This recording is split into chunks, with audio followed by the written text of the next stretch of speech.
Assalamualaikum warahmatullahi wabarakatuh. Nama saya Farasa Naila Agni Windradi dari kelas 11 Teknik. Di video kali ini saya akan membahas materi pasar, yaitu tentang permintaan dan penawaran. Yang pertama dimulai dari pengertian pasar. Pasar adalah tempat bertemunya penjual dan pembeli yang melakukan transaksi penjualan barang atau jasa.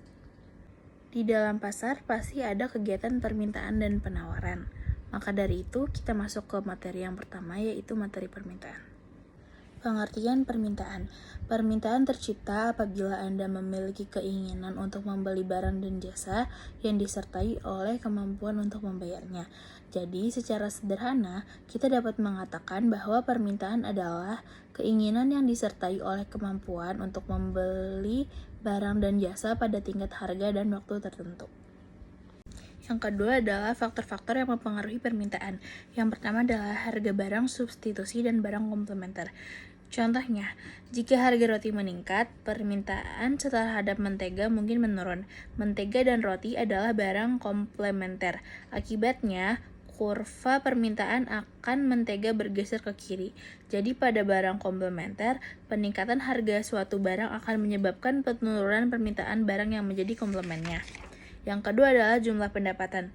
Ketika pendapatan meningkat, konsumen cenderung meningkatkan konsumsi mereka terhadap berbagai barang dan jasa. Sebaliknya, ketika pendapatan menurun, konsumen cenderung akan menurunkan pembelanjaannya terhadap berbagai barang dan jasa. Yang ketiga adalah jumlah dan karakteristik penduduk. Jumlah konsumen akan memengaruhi kuantitas total jumlah barang dan jasa yang akan dikonsumsi. Oleh karena itu, semakin besar jumlah penduduk, maka semakin besar pula permintaan terhadap barang dan jasa.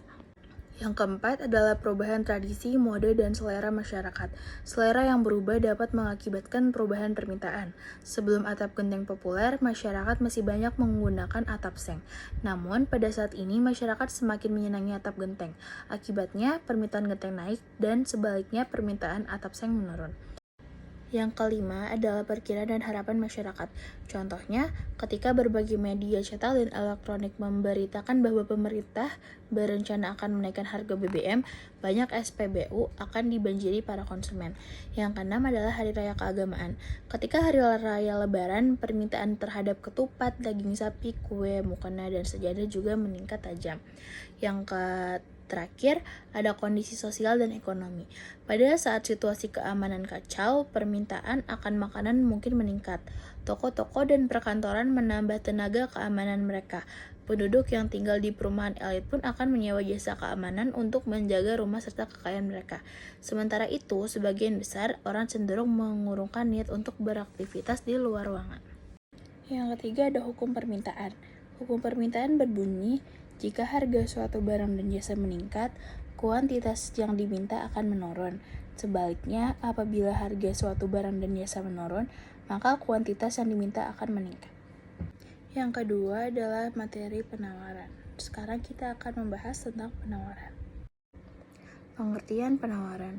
Penawaran adalah kuantitas barang dan jasa yang tersedia dan dapat ditawarkan oleh produsen kepada konsumen pada setiap tingkat dan harga selama periode atau waktu tertentu. Yang kedua adalah faktor yang memengaruhi penawaran. Yang pertama adalah kemajuan teknologi. Kemajuan teknologi dapat mengubah kombinasi input serta jenis input yang diperlukan dalam proses produksi. Yang kedua adalah biaya produksi. Naik turunnya biaya produksi juga memainkan peran penting dalam memengaruhi penawaran barang dan jasa dari produsen. Contohnya, kenaikan upah pekerja yang menyebabkan biaya produksi meningkat. Jika peningkatan biaya sangat tinggi, produsen cenderung mengurangi produksi sehingga menurunkan penawaran. Sebaliknya, jika suatu saat biaya bahan bakar turun, produsen dapat membeli lebih banyak bahan baku untuk memproduksi barang dan jasa, oleh karenanya penawaran bertambah. Yang ketiga adalah persediaan sarana produksi. Masalah ekonomi timbul karena tidak seimbangnya sumber daya produksi dibandingkan dengan kebutuhan. Demikian juga halnya dengan produksi. Produksi akan terganggu jika persediaan sarana produksi kurang. Penawaran beras pada daerah tertentu cenderung menurun karena banyak lahan pertanian yang berubah fungsi menjadi daerah industri. Yang keempat adalah peningkatan jumlah produsen. Jika penjualan suatu produk mendatangkan keuntungan, hal ini akan mendorong pemodal-pemodal baru memasuki usaha tersebut. Contoh, jika pertanian jeruk dianggap menguntungkan, banyak pihak lain yang beralih profesi menjadi petani jeruk. Dengan bertambahnya produsen baru, maka penawaran jeruk akan bertambah. Kurva penawaran pun akan bergeser ke kanan. Yang kelima adalah peristiwa alam. Bagi manusia, alam tidak selalu memberikan keuntungan, tetapi bisa juga mendatangkan kerugian. Jika terjadi bencana alam seperti banjir atau musim kemarau yang berkepanjangan, hasil panen padi berkurang drastis.